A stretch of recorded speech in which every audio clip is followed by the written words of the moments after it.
Dalmuir, and the first thing and first place I'm going to stop at, or stop this film at, is the Dalmuir drop lock.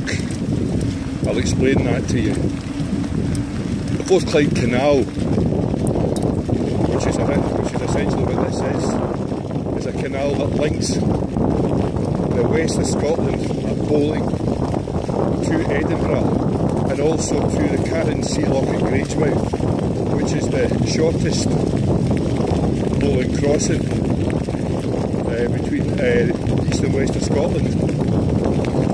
Two additional spurs. If you can imagine, it was built around about 1770 to 1790, and if you can imagine, it's one straight canal, but it has a join at a place called Stockingfield Junction, where I'm going to end up, well, I will be today, and also in the Falkirk Wheel.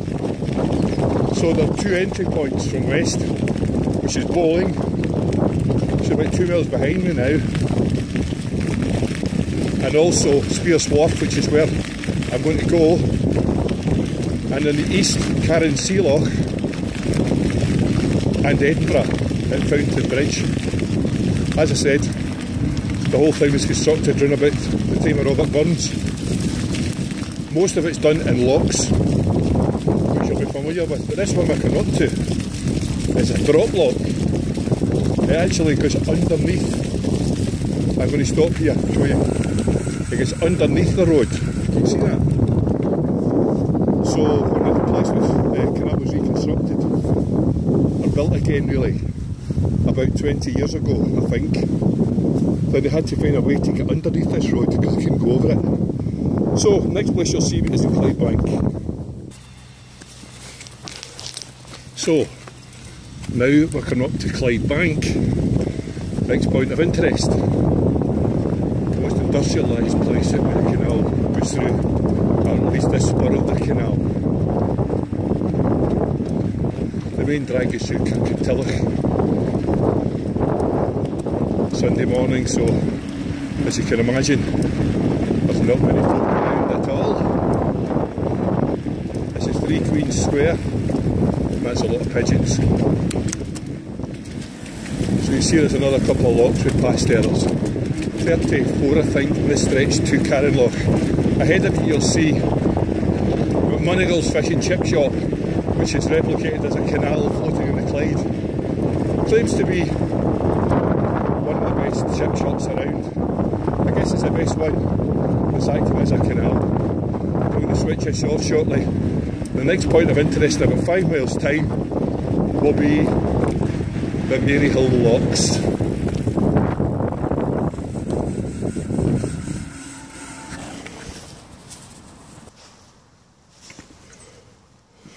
Working. I got a bit ahead of myself there, because there is another place of note before we get to the Maryhill locks, and that's called Lock 27 in Anniesland. Of note really, because a lot of people come here to eat and to drink. It's often very busy on a Sunday, at the weekend in general really. So we're going up to it now.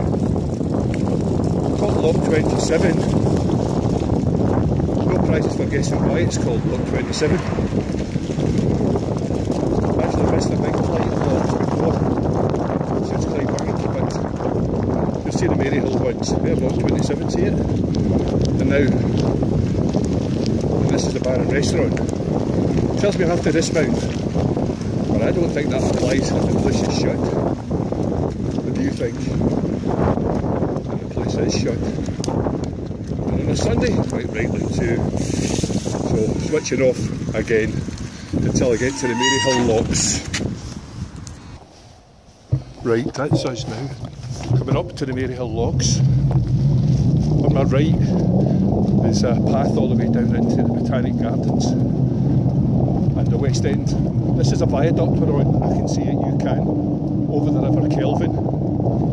And obviously a canal has to climb over hills, and the only way to do it is via these locks. So I'm going to shut up for a wee second. So this is a bit of a climb, so bear with me. counting them if you like.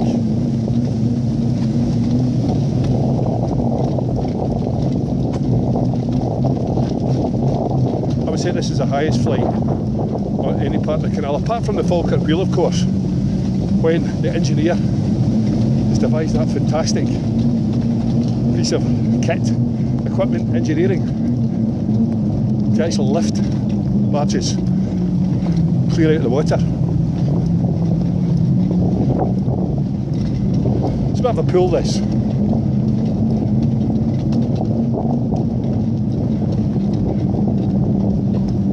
So I'm having to breathe heavily.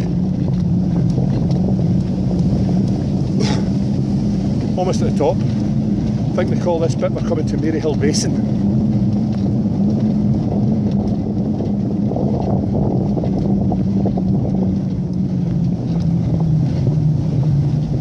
No, don't call that bit at all. It's a bit past the Partick Thistle Football Club. So, I've caught my breath a bit better. Onwards.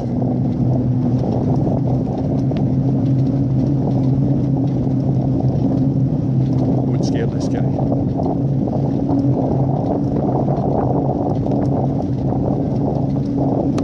When they started this canal, they originally wanted to join it from, obviously, Edinburgh. There was huge flight of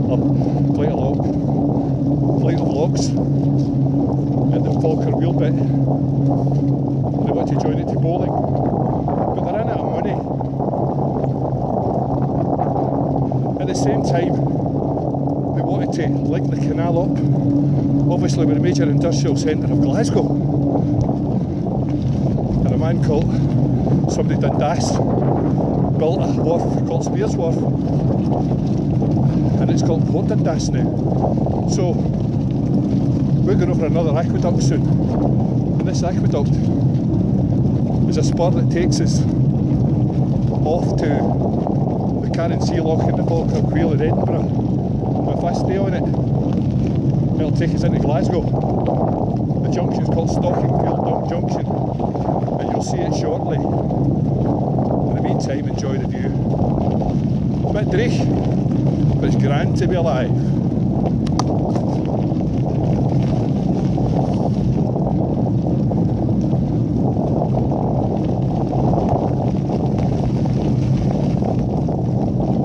Built this junction, there was moorings in it and all sorts, as you can imagine, and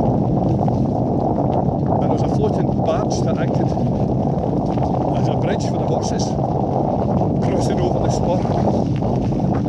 Huge feat of engineering.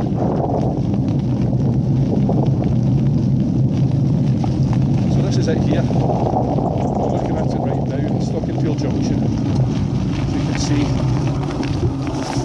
So somebody's went past me, there you go. So, he's probably behind me for a while there while I'm gabbing. So that is Stockingfield Junction there. And if you imagine up there, takes us up towards the Edinburgh. Carrying on this way, it's going to take us into Glasgow, and that's where we're going just now. So, this, I think they might call this Maryhill Basin.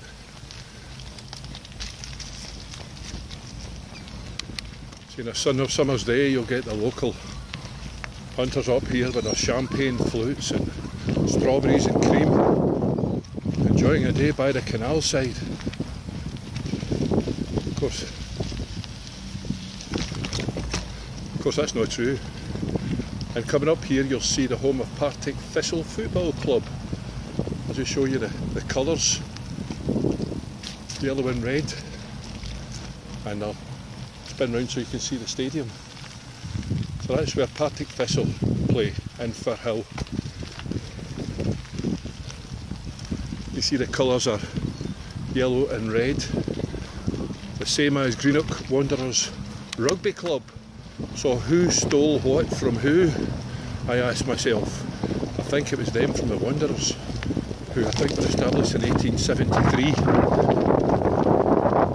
Partick Thistle were not always there, of course. They were in Partick, West End. There's a lot of other football supporters of other teams take the mickey, saying that they're all hipsters up here drinking lattes and expensive cocktails. And I'm going to switch off now till I get to Spiers Wharf. And at Spiers Wharf, there's a lot of cobbles, so I'll probably just start the film again as we're further into it. So let's get it stopped now.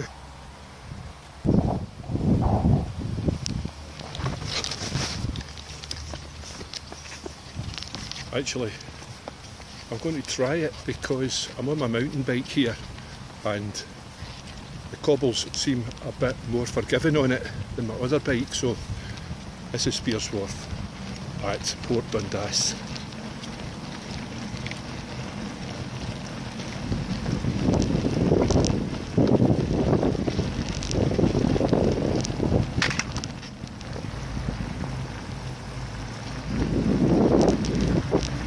You can imagine in the early days of Tennant's brewery, all the grain being delivered here and all the lager and different beers was shipped out to various airts and parts. Coming up is probably all the warehouses on the left, but now been turned into nice flats, as you can imagine. So it's from once being pretty much a horrible derelict place with shopping trolleys in the canal. Now we've got quite a decent wee place to live, and it's high above the city, as you'll see. So the views are good. So there are those, not unlike the grain warehouses in Greenock, that are listed 2 buildings. See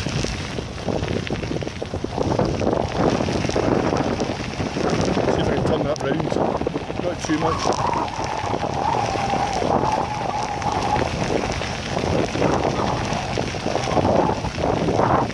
Probably might get a sense of how high above the city we are here. That thing in front, Cineworld, was the tallest cinema in Europe at one point. It's in there and it's open at night.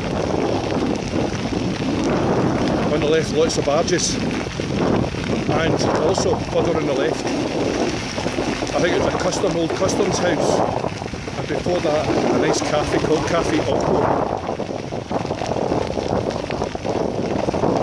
It's one of my favourite stopping off points.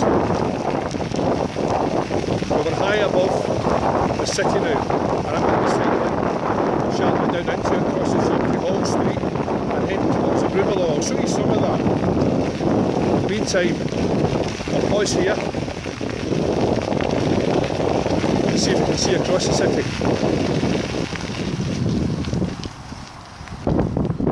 Oh yeah, if you see Glasgow University there, that's the West End, and that's Park Circus high above. The office is the SFC are there. That's nothing to write home about for it though.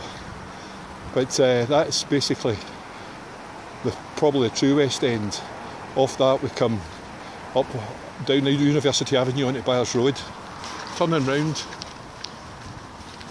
the Custom House there, Cafe Occo across there, and those warehouses. So I'm going to switch it. No, I'm not. I'm going to go and I'll do some of the downhill now.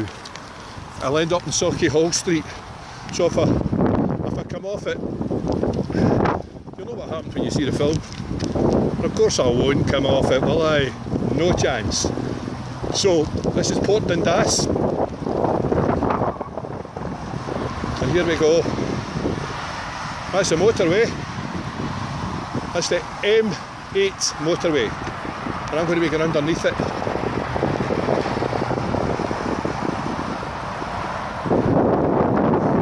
Going along Cambridge Street to Silky Hall Street. I probably will switch off there because then it gets more tricky to get down to the Broomielaw and the Clyde.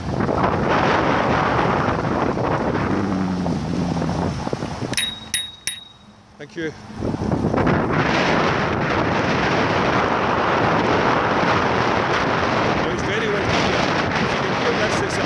It's a wonderful microphone. I don't think you'll hear this. However, here we go. I'm going to watch my head come under this wee bit here. We're very soon in the thick of it here. And again.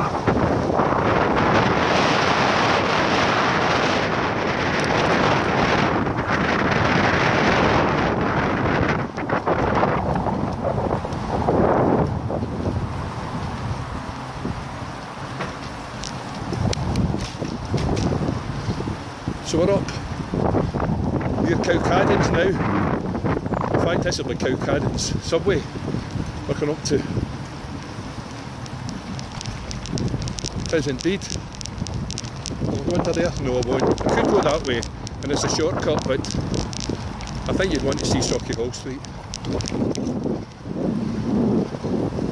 That's looking more tricky, so we'll go that way, and I'll find a different way to get to it. There we go. Not very annoyed that car user there. I find that there is a place for them on the roads.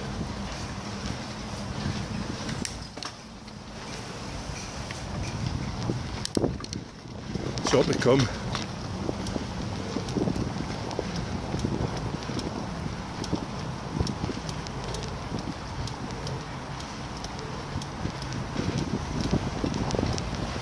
There's a disconcerting part of the cycle track here. You have to be a bit brave to use it. Actually takes you into the middle of the road at one point.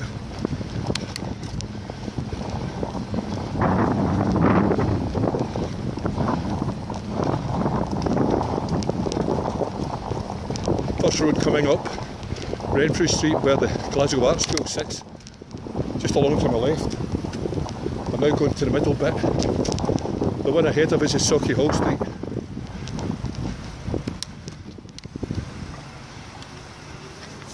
The one thing I can't stand on drives like this is traffic lights. They take an inordinate amount of time.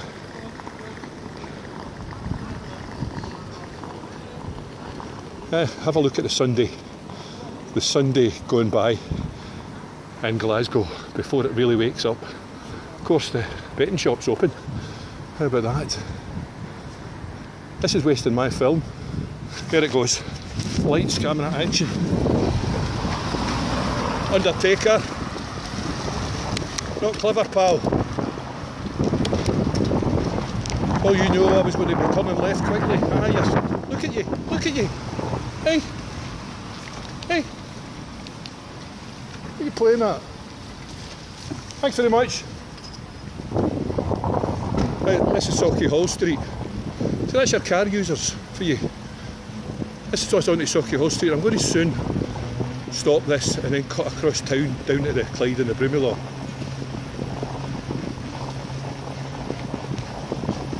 I often stop for a coffee here, but not today.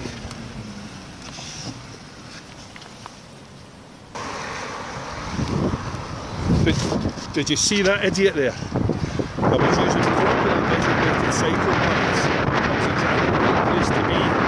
Yet he spun away, undertook me, and then pulled it out in front of me. I was lucky I wasn't going past it because I usually am at that point. That's quite typical of road users. You often hear about the cyclist, don't you? Well, that's an experience I see daily. So you have to do wits about you. Anyway, now we come along with the Broomielaw. And I'm into the wind.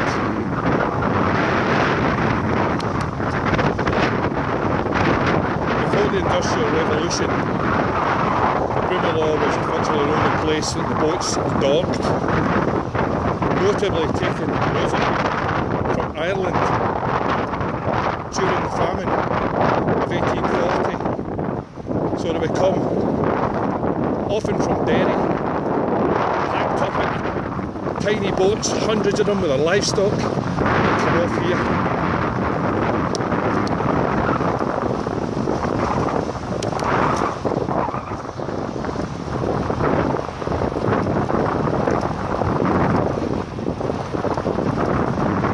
That's the old Renfrew ferry on the left.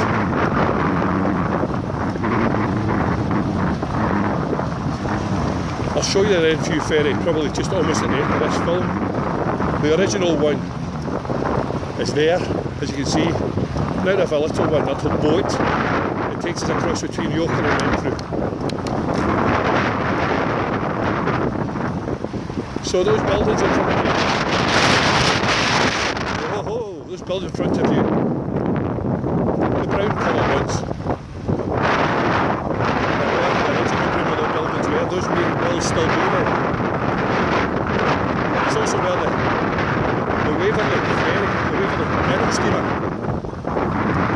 based. I was a salesman at one point, and I was charged with selling to the company, the charity company that started, bought the Waverley for £1. Last ocean going sail, paddle steamer in the world. Ahead of you, you can see the Swanky Bridge. They built it probably 10 years ago, I would think.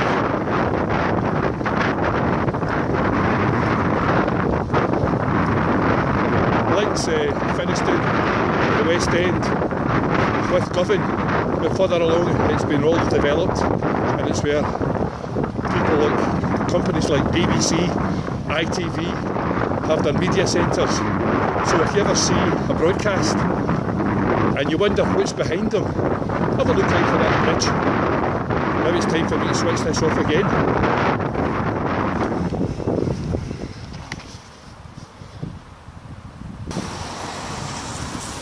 So a wee pause here to show you around the developed area where it once was like Glasgow Harbour, Glasgow Docks. There you can see the Armadillo, which I was in there in fact to watch a Beatles tribute act about 2 weeks ago. Looking past that, it's the SECC. You might have heard of the SECC. That's a huge a huge base where retailers etc. and concerts come to, like the Manchester one. There, don't know if you can see it. I have to maybe tip it up. It's the Hydro. Another concert venue. Round. That's the Rotunda there. The Rotunda, there's one that's the North Rotunda, there's a south one. That's underneath, that's a tunnel, and that's where the original passenger walkway across the Clyde, subway tunnel under across the Clyde went, so you had to go in there, pay your money and walk across. There's a similar one at the other side, and up there is a Finiston crane. I think it's probably too high to see. Let's get up. Can you see that? Yes. Okay. Across there we have the STV building, and there is the BBC there. So let's get going. Well, people think I'm totally mad.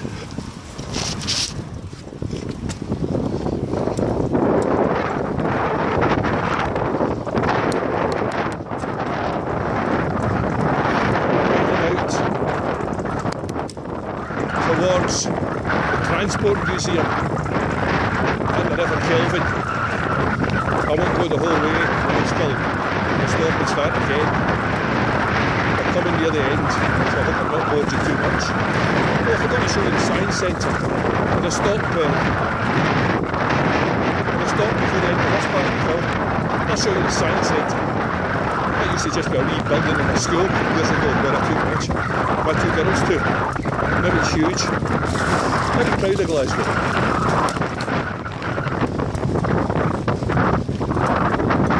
That big hotel you can see in front of you used to be the Moat House Hotel. It's changed hands. It's the Crown Plaza or something now. Yeah, that's what it's called. So I think I'll pause here and see my course there before I stop the film at this point again. There's the Science Centre there, and that's the IMAX beside it. So on fact, look what a treat I've got for you. Can you see the Waverley? I'll cycle a bit further and maybe show you. Waverley starting today, it's birth.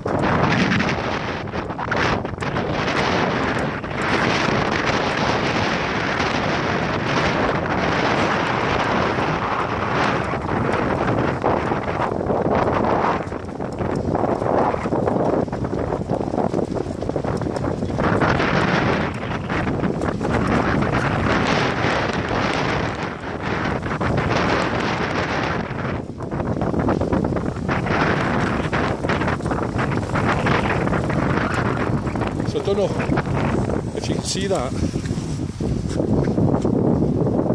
Well, that's the Waverley there, but it's telltale 3 funnels. 4 funnels, 2 reds, 2 yellow. Partick thistle, I never noticed that before. And you can see possibly the big paddles at the side. Time to switch off again. Just a quick addendum. Of course it's got 2 red and black funnels. The yellow one's another boat. I wonder what that looks. Could be a ferry of some description. But again, onwards and upwards. I must say that I forgot to switch my Garmin on until I got to Yoker today, so I'm a bit annoyed about that, but I hope this film turns out okay, and I hope you can hear me. Just past a big peloton, if you like, of cyclists, probably about 50 in all, but it looked as if it was some sort of excursion with like first timers. It was fantastic to see. Most folk were at least my age. Coming up ahead is the Transport Museum. This is a fantastic place to come to. It'll cost you £1 to park your car here for 4 hours, and in there is free. That's the thing about Glasgow, it's all free. Generous people. Don't know where the rumours came from. So this is well worth a visit.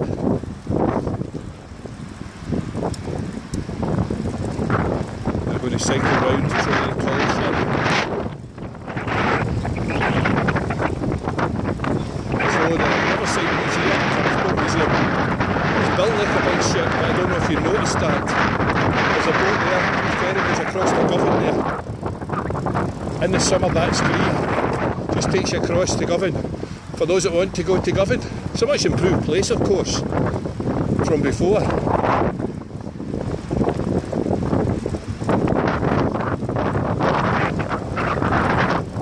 And if you look over there, I'll have to hide my partisanship and not boo. You can see the back of Ibrox Stadium. And here is a tall ship.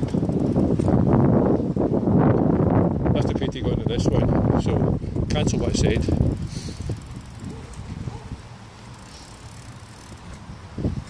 Oh, you can see me in the middle there. So, time to pause again until we get to where the Renfrew ferry now is. Hi folks, I've just met Neil here on his bike. He's, what are you going to do, Neil? There's a ride up Byers Road. Ride for Byers Road. Fantastic, look at his bike as well. Look at that, eh? I've got an old bike in the house, a 70s shopper bike. Right. I've done it up with Starship Energy.